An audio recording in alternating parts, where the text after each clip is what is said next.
my Joyful Soul community. This is Leti, and we're here to learn about the birds. The birds. So I don't know if you can see all my hummingbirds behind me. I'm surrounded. You should see the rest the rest of my house. Oh my God. I got into hummingbirds, gosh, when about 20, 30 years ago, maybe. Just really called to them. They're, I think, my spirit animal. And I totally resonate with the hummingbird. I think they're gorgeous. I think they're very beautiful. They're they're mysterious. But they're just a big surprise, like all the time. Little hummingbird. All of a sudden, you be thinking about somebody, and then there's a little hummingbird, and I just always love the idea of flight, right? Taking flight, having a different perspective of the world, and I don't know, have you guys ever had those dreams where you're flying? I've had lots of dreams where I'm flying, like totally, but like cool flying, like not just like, barely over the treetops. I'm talking like way up high flying. And I always just feel so free. I feel so amazing and wonderful. Well, so that's my affinity for birds, right? I just love birds, hummingbirds, any kind of bird. Bluebirds are pretty cool. Blue jays, those are cool too. The only birds I think that kind of scare me a little bit are the crow birds. Crows are intense, and buzzards. Who likes those? Everyone serves a purpose. I'm not going to diss on birds, but honestly, the crows where I live, guys, they're like humongo. They're like little mini turkeys, okay? They're huge, and they kind of like to just come around, and they love to just be near where the house is. And so sometimes I'm outside watering my flowers and stuff, and they're just like, and I'm like, so those are my only birds that I'm a little like not so like super in love with. Okay. But I respect, hey, bird's a bird, wings fly away. So on my birthday this year, it was amazing. It was when when you have good years. This was a good year, especially after all the not seeing everybody for a while and 2 years of pause. So this was a good year. I had a great birthday this year, and one of the things that made it so special was that my husband, who never knows what to get me, guys, am I speaking on behalf of all men here? Yeah, he had no idea. Well, he got up real early. My family came to see me, my sisters. We had a girls' day. We went to lunch, and it was so fun. And so my husband, he came home a couple hours later, and he loves to go to the flea market. Okay, the pulga, whatever, right? He goes to the flea market. And he usually comes home with a bunch of tools, all rusted out, totally like, and he makes them beautiful. He refurbishes everything. So I was in the room and I was kind of doing stuff. And then he said, "Hey, I'm on, come over here." And I thought, okay. And I thought, well, maybe there's flowers. Maybe he bought some flowers. Well, so I walked out and I heard these like, bleep, bleep, bleep. And sure enough, there were these two little birds. Oh, he bought me my own birds. So they were a bluebird, a little blue parakeet, and a green parakeet. Just gorgeous, guys. Phenomenal, beautiful. My favorite colors. And so they were Pee-wee and Kiwi. So Kiwi's the girl and Pee-wee's the boy. And I was like, oh my gosh, I got my birds. And I had a parakeet when I was in, I think, was it grade school? I was probably 10 or 11, I think. My uncle bought me a parakeet. And I love that parakeet. And I had this parakeet, and he was a boy, and it was a turquoise parakeet. We let him fly all over the house. He was always super great. But my mom had these plants. I don't know what plants they were, but he would nip at the plant, and he got sick and he died. Well, one day I came home from school. My dad was standing there, and he was like, well, my poor dad. We had 6 girls. 5 girls and 1 boy. How he did it and how my brother got through that, I have no idea. But my dad, I saw this little paper bag on the counter, and I was the first one to come home from school for some reason, or the other girls weren't there. I don't know where everybody else was, but my mom and dad were in the house. And he said, "Mija, I have some news for you. Sit down." And I saw this little brown bag on the counter, and I thought, what's that? And I said, okay. And I sat down and said, what is it? And he was like, well, kind of like he totally turned into Mufasa, like total dad, like everything the light touches, right? He was just, and he told me, he goes, your bird, well, mija, things happen. It's the circle of life. And I was so not Simba, right? I was like, what are you talking about? And where's my damn bird? I looked at the cage. He said he must have eaten something that was not good for him, maybe the plant or whatever. And I went, oh, my bird. And I don't know if I said it or I don't know if he just felt like he had to say it. He was like, tried to help him. I tried to save him. He just kind of fell over in the cage. He said, and I tried to help him out. I said, what did you do? Like, I'm thinking, did he give him a Heimlich? Like, what? Right? What did he do? And he said, well, he was cold. And I didn't, now I look back and I'm like, yeah, he was already dead. Corpse, bird corpse. I said, well, what did you do, Dad? And he goes, well, I put him under my arm. And I went, what? So my dad used to work outside. He was a total deuce, right? He was a man's man. And I just thought, oh, well, no wonder he's dead. I didn't say that. Didn't say that. But I thought it. And I just thought, gosh, my poor bird didn't stand a chance. Did he squish it? Did he, Anyway, bird's gone. So that was my one and only chance at being a bird owner. And that was years ago. So 40 years later, I get these two. So back to Pee-wee and Kiwi. So Pee-wee and Kiwi were cute. I mean, they're cute. They're great birds, right? And I was like, oh my gosh, they're so cute. And then there you go. You're looking up YouTube and all these videos on this bird stuff and this and that, blah, blah, blah. And there's so many. I mean, there's a lot of YouTube videos. There's bajillions. So they all said, you got to talk to your bird. You got to be nice to your bird. You know how to make it like you, and blah, blah, blah. Well, I tried everything. And I really wanted them to like me. I really wanted them to come on my finger and do tricks and be real cute. And I wondered, since I'm going through this, huge evolution, I think spiritually and in my faith, right, with God and everything, I thought, okay, why did God send me these birds? What's the meaning of this? I mean, I can't just not analyze something. So I had to I wanted to know what the deeper meaning was to these birds. And then I just had fun. I was like, okay, well, let's just have fun. So I got these little spray millets and I was trying to teach them how to come to me, and they had nothing to do with it. They were like, whatever. And Pee-wee, the boy, was actually not, he was a little okay.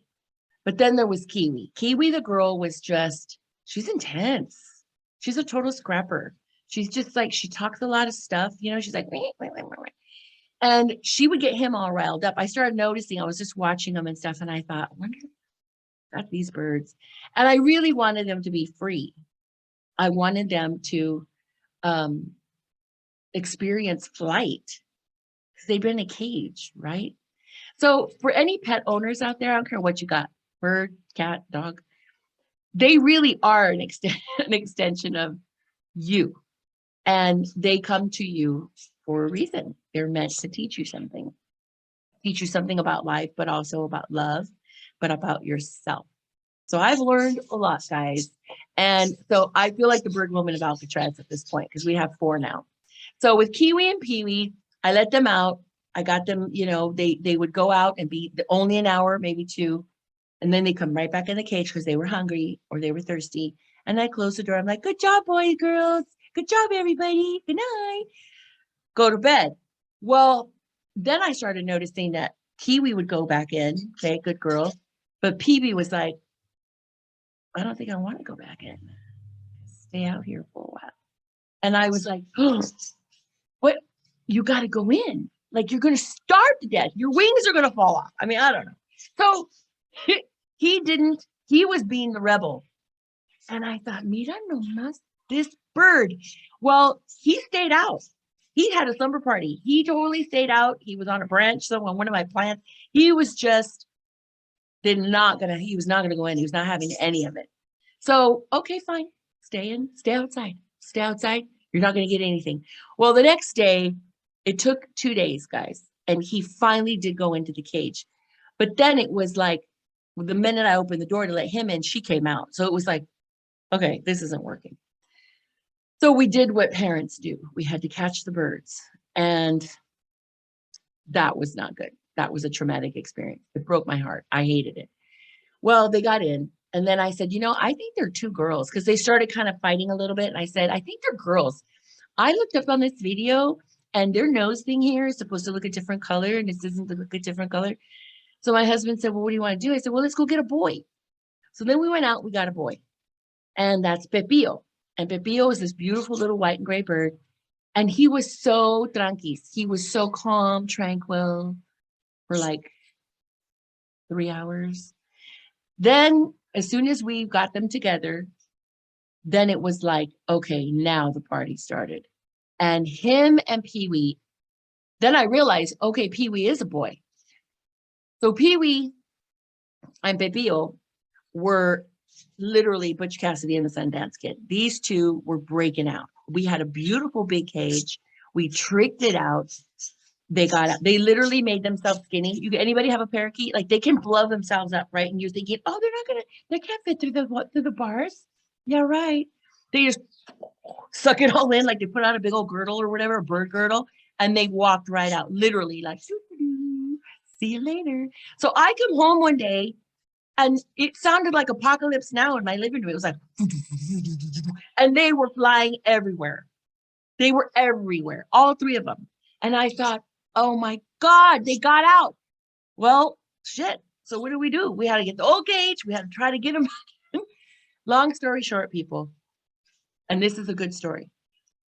We tricked it out with bird wire. We got the chicken wire. We got zip ties, hot glue gun, just putting it. They broke out of that. They chewed it and they made a little hole and they just kind of pushed that stuff out. Okay, fine. Well, Pepillo, I had to separate him from Pee-wee because they started to kind of totally have a dude, there was no bromance anymore. They were going at it. So then I thought Pepillo was kind of freaking out. He was like a month later, he was just super sad and he looked all like, So I said, well, let's go get him a partner. Why am I doing this to myself? I don't know. What's the message here? Well, message is coming. So we get Pepillo a partner. Her name's Paloma. Paloma's super cute. And she looked a little different when I first saw her. My husband went and got her. He came back. And we're like driving the getaway car. Is the driver. And she just looked funny. She looked different than the other ones. And I didn't notice until I got home and I was working with her. She was very tranquila, super quiet, but her wings were short. Well, they had clipped them. And I thought, oh my God, my poor little bird. She has clipped wings. Oh my God, but she's suffering. I felt so bad. She couldn't fly. She couldn't fly. I tried. She got out of the cage, but she couldn't fly. She went beep, beep, right? So we kept her separated for 30 days. And then we put her in with Pepillo and they were best friends. They were super cute. So at the end of the day, what have I learned since March 28th? Well, we are now beginning July, 1st of July. First couple of days in July. So we're talking what? April, May, June. Yeah, 3 months and a few days. I have learned a whole lot. I've learned a lot about myself. And one of those things is just allowing any being, whether it's my husband or my daughter or my other daughters in Mexico, to be themselves. A bird's natural state is to fly. Okay, I want them to fly, but then I get scared because I don't want them to hit their head or bang a window or I have to bird-proof my house. Well, but the other thing is patience, infinite patience, because they will learn as long as I put in the time to teach them and as long as I give them love and I create a good environment. So we're in this immigration process with my husband's daughters, my daughters in Mexico. They're mine. I mean, love is what love is. It just, you don't have to be blood to love someone and to want to give what you can to this person. I mean, your whole heart. So they are, my spiritual kids, right? And my whole family is very supportive. And Stephanie is she's a big sister now, right? So they're coming. Well, they're 13 and 17.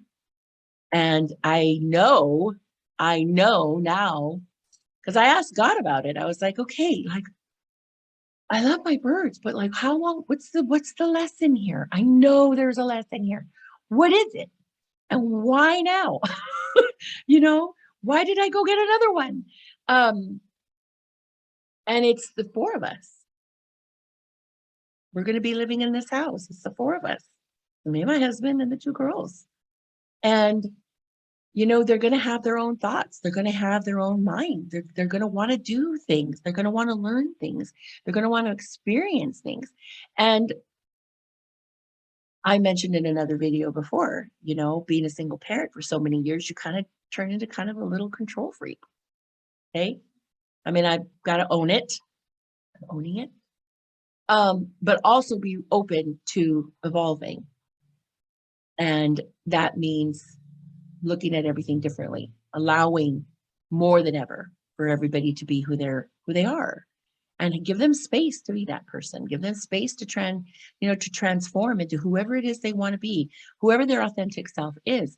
So these little birds are my training ground, so to speak, for acceptance, for unconditional love, for patience, but also really, I mean, I look at them and you learn so much just by watching, you know.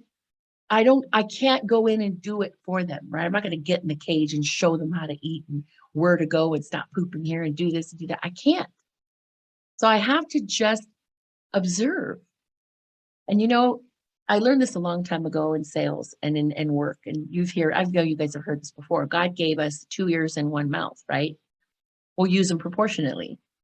And I think sometimes as parents, you know, we talk and talk and talk and talk at or to our children. And I learned this a long time ago, but I've learned over the years that it's better to talk with them, right? It's better to talk with them. It's better to talk with anybody, but especially those who are in your care and in your home and in your embrace and in your heart.